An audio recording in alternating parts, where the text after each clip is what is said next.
Hola respiratoreños, ¿cómo vamos? Bienvenidos a este nuevo episodio de BioRes. Mi nombre es Carlos Valencia, como siempre agradecerles el tiempo dedicado a este espacio. Recordar las redes sociales, Terapia Respiratoria Hispano, BioRes. En Instagram estamos en TikTok también como BioRes. Y en YouTube y en distintos lugares como Spotify y las principales plataformas de podcast. El día de hoy con un tema que obviamente, como siempre les digo, tema que me agrada, me parece muy chévere, y es el tema del Heliox. ¿Esto por qué? Yo ya por ahí tengo un episodio por ahí de unos gases o combinaciones de gases, pero esto fue muy o mayormente enfocado al tema de buceo, donde hay otro tipo de gases, nitrox, heliox y demás. Si quieren pueden ir a darle la revisadita y obviamente pues tienen ahí donde les digo para qué se utiliza y para qué lo utilizan las personas que se dedican al buceo. Pero esta vez voy a hablar de heliox, pero vamos a hablar de heliox relacionado con ya aquí en la troposfera, lo que utilizamos para minimizar básicamente trabajo respiratorio y demás en algunas enfermedades puntuales.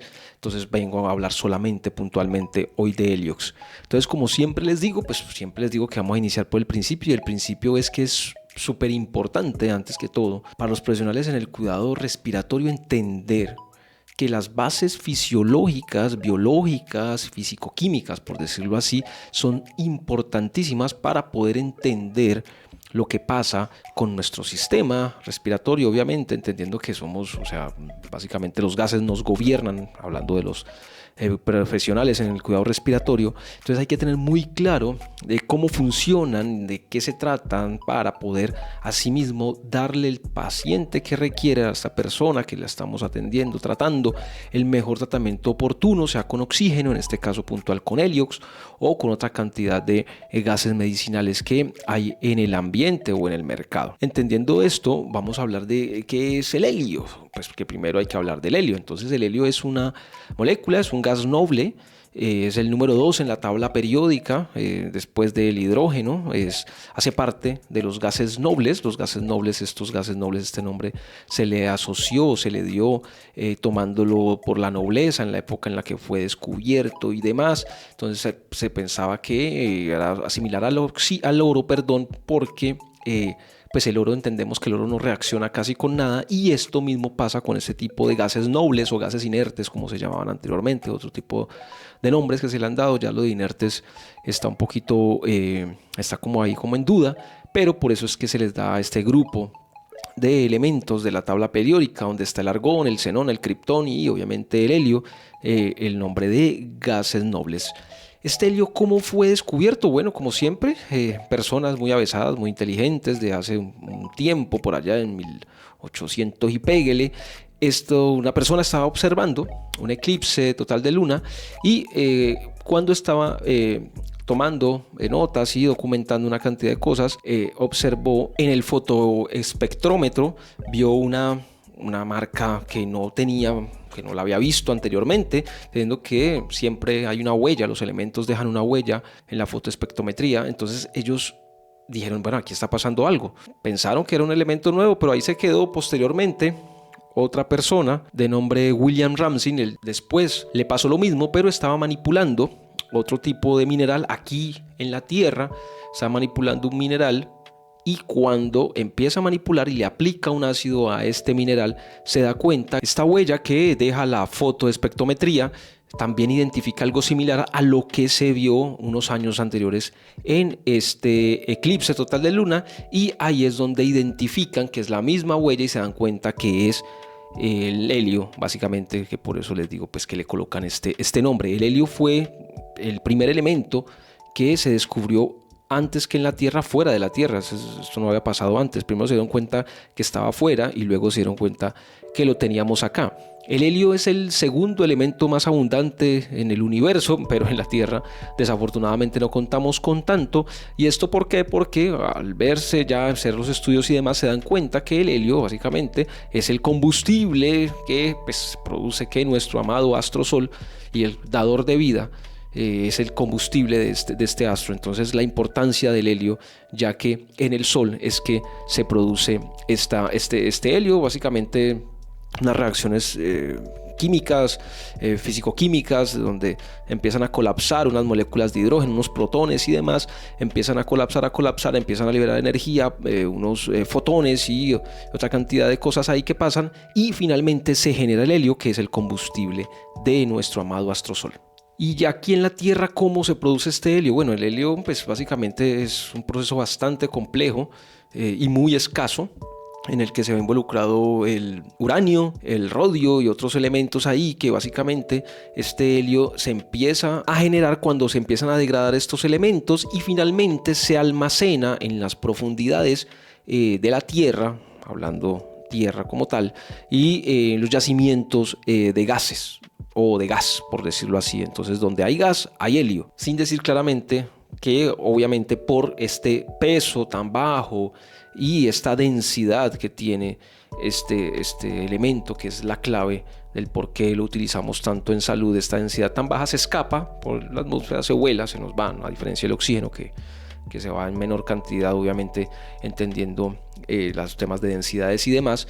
Pero ya cuando se quiere hacer el proceso industrial, entonces el proceso industrial inicia básicamente donde termina el proceso natural. Entonces los yacimientos de gas van y se hacen la extracción. Obviamente ahí ya son procedimientos ingenieriles bastante avanzados, donde se necesita licuefacción y demás para poder separar este gas que está en una porción muy pequeña y es muy difícil de conseguir aquí en la Tierra, que normalmente se utiliza, ya hablando en el ámbito clínico, normalmente se utiliza como enfriador de los resonadores en resonancia magnética. Este helio es el que enfría estos magnetos tan poderosos que utiliza esa tecnología, y también obviamente lo hemos visto en estos globitos que se le han escapado a muchos niños en parques y demás. Pero bueno, ya entendiendo un poco qué es lo del tema del helio, entonces ahorita sí vamos a hablar de heliox. Entonces, ¿qué es el heliox? Pues es una combinación de helio y oxígeno. Normalmente vienen unas presentaciones de 70% helio, 20% oxígeno, 80% helio, 20% oxígeno, y así 70-30, 80-20 básicamente es en lo que se ve. A veces se ve 60-40 también, pero pues no es tan común como normalmente se utiliza. Las presentaciones más comunes son 70-30 y 80-20. Y aquí la otra pregunta: ¿cómo en un cilindro? Obviamente, que es la presentación más común, aunque hay otras presentaciones, pero la presentación más común en la que vemos el heliox es en cilindros. ¿Cómo esto no se separa? ¿Cómo esto no se vuela? ¿Cómo es que tienen dos gases metidos en un solo cilindro? Pues bueno, esto también requiere un proceso ingenieril bastante importante, en el que hay que calibrar manómetros o cilindros, normalmente E, F, H más o menos. En estos cilindros es que vemos este tema del heliox, con concentraciones puntuales, con dispositivos perfectamente calibrados, con manómetros y demás, para que esta mezcla sea estable y no se pierda, entendiendo la densidad del helio, no se nos vaya a escapar. Entonces tiene que estar perfectamente sellado para que esto suceda. Entonces el heliox, ¿por qué es tan benéfico? Porque uno, es inerte, ¿cierto? Entonces no tiene interacción con los sistemas, no va a interaccionar o no va a tener una repercusión a tu mitocondria, no va a generar aquí en lo que el tema de la respiración celular, en ganancia y pérdida de electrones, no va a pasar nada, porque el oxígeno es el que tiene la batuta. La densidad, que es aquí lo más importante, tiene una densidad mucho menor a la del aire normal, que vemos que el aire normal es una mezcla pues de otros gases, oxígeno, nitrógeno y demás. Entonces esta densidad es mucho más baja. Entonces aquí es donde tiene el plus el heliox, donde minimiza estos flujos turbulentos y laminares, que es un concepto muy importante aquí. Por ahí en TikTok, si quieren ir a mirar, por ahí hablé algo de flujos laminares y turbulentos, algo muy corto, que es algo como una intro para este episodio, y sirve porque ahí se entiende cómo es que el heliox minimiza estos flujos turbulentos y ayudan a que hayan flujos mucho más laminares. Pero ya que mencionamos el número de Reynolds y turbulencia y demás, hay que hacer una salvedad y hay que hablar un poquito de este número de Reynolds. El número de Reynolds es un número adimensional. ¿Qué quiere decir que sea un número adimensional? Es un número que no tiene valor, no tiene una unidad de medida, no es pulgadas, no es centímetros cúbicos, no es litros, no es nada de eso. Es un número adimensional que sale de una ecuación en la que se tienen en cuenta unos ítems bastante importantes, que son la densidad, diámetro del flujo, velocidad de flujo, resistencia, una cantidad de cosas que son súper importantes para cualquier tipo de fluido que vaya a pasar por un tubo, llámese líquido, llámese gas. ¿Esto en qué se aplica? En todo lo que se necesite o en lo que tenga involucrado que un líquido o un flujo de gas va a pasar por un tubo. Obviamente incluye procesos ingenieriles como aires acondicionados, acueductos, hidrodinámica y demás, pero también incluye nuestro amado sistema respiratorio, que es básicamente un sistema de tubos por donde va pasando ¿qué? Aire, ¿cierto? Entonces aquí el número de Reynolds es importante. ¿Cuándo es un flujo turbulento? Cuando esta ecuación con estos ítems que les acabo de mostrar aquí en esta imagen son mayores de 4000, eso es un flujo turbulento. El flujo laminar es de 2000 hacia abajo y el flujo de transición es entre 2000 y 4000. Entonces normalmente nosotros ¿qué queremos cuando hablamos de respiración? Queremos flujos laminares, porque este flujo laminar lo que genera es que el aire llegue de forma más gentil, obviamente ya tibia, caliente, entendiendo todo lo que tiene que pasar para que el oxígeno llegue hasta este alvéolo y a este terminal, que tiene que haber una temperatura adecuada, entendiendo el límite de saturación isotérmico que tenemos, y también unos flujos muy laminares para que obviamente este aire pueda pasar a esta barrera acá de este lado del capilar hacia la sangre de una forma mucho más adecuada. Entonces hay una cantidad de física aquí involucrada que a veces la dejamos muy como del tema ingenieril y suena un poco aburrido, pero es básicamente lo que nosotros como cuidadores respiratorios nos vemos enfrentados día a día, y es importante que lo tengamos en cuenta, porque de esta calidad de aire que estamos dando a sí mismo es que nuestros pacientes pueden mejorar trabajo respiratorio, hipoxemia y demás. Entonces, ¿en qué momento se empezó a ver el tema de Heliox? Ya, bueno, eso fue por allá en el 34, una persona a la que le debemos mucho, de nombre Eduard Barach, que él investigó, es una persona que hizo unos aportes gigantescos en oxigenoterapia. Bueno, esta persona se metió con todo, es una persona estadounidense en la Universidad de Nueva York que investigó bastante, y esta persona fue la que empezó a ver que aquí pasaba algo.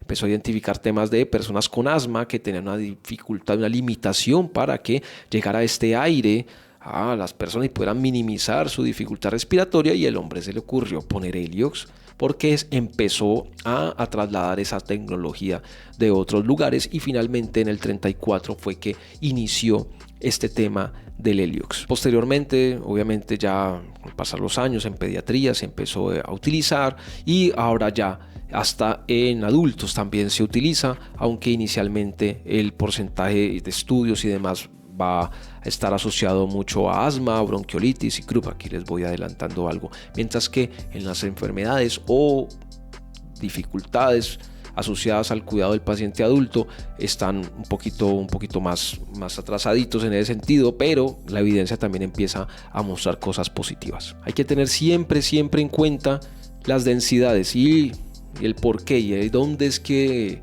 utiliza o dónde es que aplica este Heliox. La densidad del Heliox es mucho más baja al aire normal, no tenemos que ser unos expertos en kilopascales, en litros, en nada de eso. Simplemente observando los números nos damos cuenta que el valor es mucho menor, es denso, y esto ayuda a que pase mucho más fácil, entendiendo que se utiliza en enfermedades con obstrucción o limitación al flujo respiratorio. Entonces, al ser vías aéreas estrechas, o sea, tubos pequeños, obviamente al haber menor densidad, obviamente es mucho más fácil que se escabulla entre estos lugares estrechos que están ocurriendo en la vía aérea. Como les dije, ¿dónde se utiliza más el Heliox? Normalmente se utiliza croup, asma, bronquiolitis, EPOC y demás.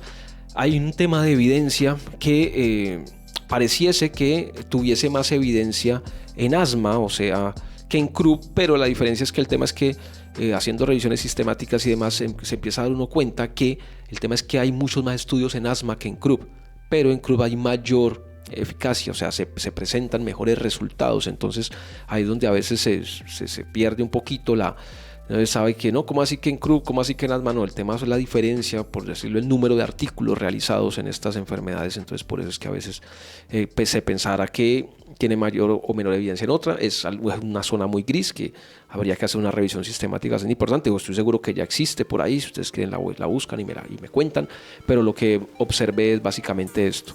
En EPOC se puede utilizar obviamente esto como medidas extremas. A ver, una salvedad: el Heliox no es un medicamento, el Heliox es un coayudante que se vale de las fuerzas físicas para ayudar a que el oxígeno pueda llegar de una forma precisa donde se requiere.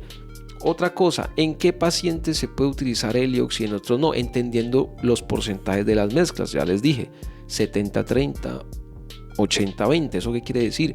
Que las FiO2 son bajas, las FiO2 no son altas, y si se utilizan FiO2 altas no es lo más recomendable, entendiendo que obviamente la densidad del oxígeno es mayor, el peso del oxígeno es mayor. Entonces, ¿qué va a pasar?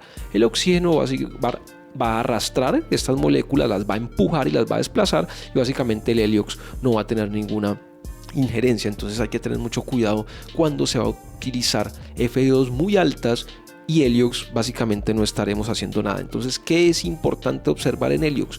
¿Qué parámetro a mí me puede decir que este paciente me sirve, se va a beneficiar o no? El CO2, que es el que nos ayuda con la ventilación. Si tenemos paciente hipoxémico extremo, aquí nos toca empezar a pensar muy bien qué es lo que vamos a utilizar, entendiendo esta hipoxemia tan extrema que tiene.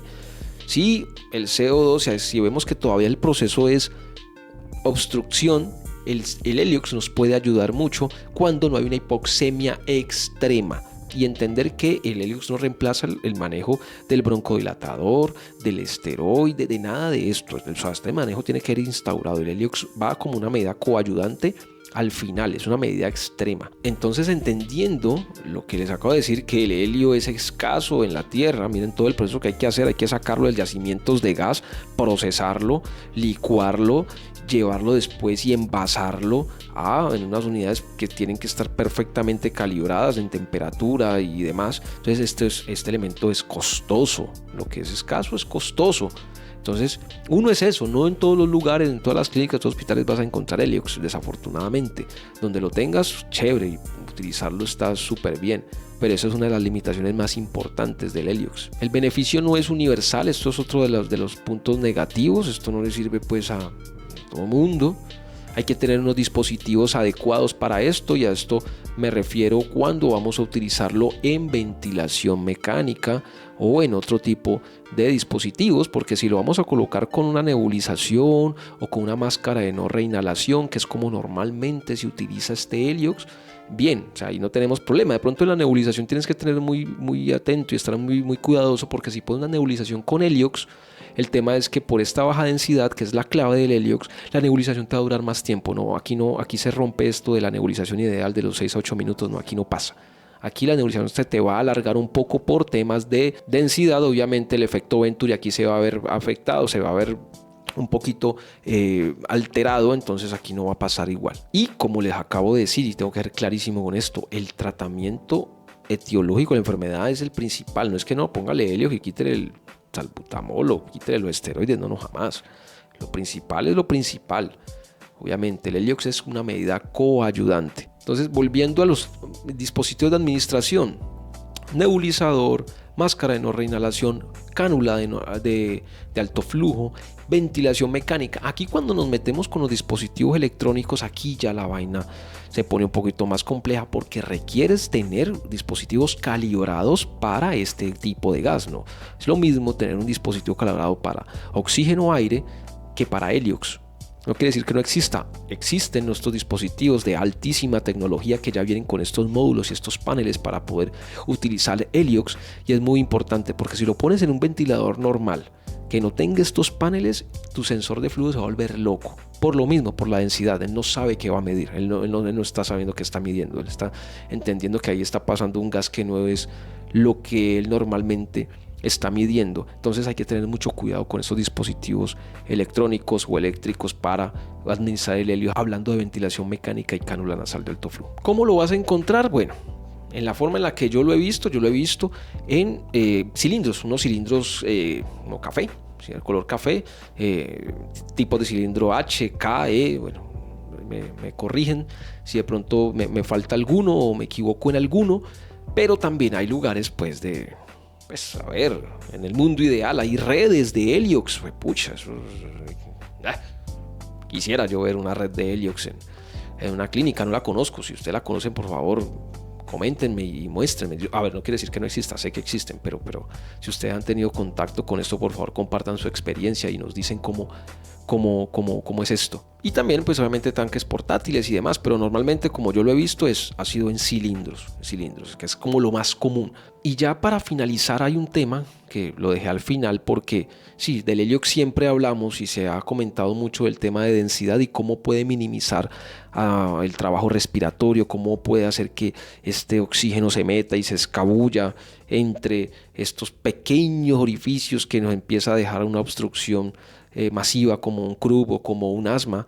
Pero en 2025 en Taiwán, una revista, un grupo de ingenieros empiezan a investigar y se dan cuenta que el Heliox sirve como, ¿cómo le podemos decir? Como ayudar a transportar medicamentos, como que los coge y se los lleva y los ayuda a que lleguen a zonas más distales. Y esto es un punto del que el Heliox normalmente no se menciona. Siempre se hablaba de resistencia a flujo y que ayuda con la dificultad respiratoria, pero no se mencionaba comúnmente que ayuda a que estos medicamentos también lleguen. Y aquí estamos todavía en un punto, se nos abre una puerta y ahí es donde tenemos que empezar a mirar, bueno, si el Heliox me ayuda a que ese salbutamol llegue, a que ese esteroide llegue de forma inhalada, estamos hablando, ese anticolinérgico llegue de forma inhalada, aquí el contexto y el panorama nos cambia totalmente, porque esto ya sería otra forma de ayudar o de tratar o de hacer tratamiento con Heliox. Ya no solamente estamos hablando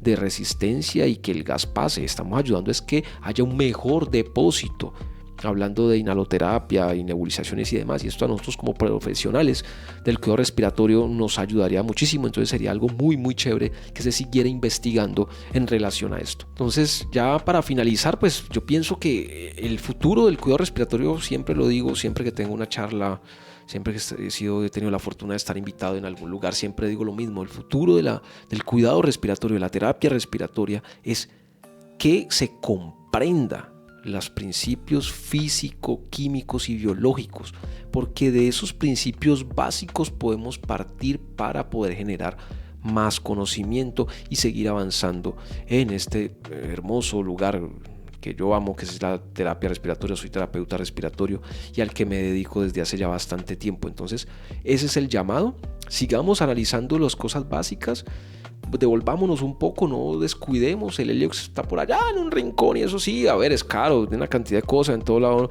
pero empecemos a mirar qué podemos sacar de eso. No olvidemos este tipo de tecnologías, este tipo de mezclas que nos pueden ayudar al futuro. Ahorita hay muchos artículos de tecnología súper avanzada, pero a veces nos olvidamos de los clásicos que están por ahí guardaditos y que al hoy pueden tener repercusiones combinados con tecnologías nuevas y con nuevos estudios y nuevos avances. ¿Listo? Entonces, esto es lo que les tenía para decir el día de hoy. Recordarles mi nombre, Carlos Valencia, terapia respiratoria hispano. Estamos en TikTok, en Instagram, en Facebook también como terapia respiratoria hispano. Estamos en YouTube, estamos en Spotify. Ahí están los episodios completos en Spotify, en YouTube y en las principales plataformas para que los podamos ver y nos podemos encontrar por ahí. Entonces nada, muchas gracias por el tiempo y nos vemos. Chao.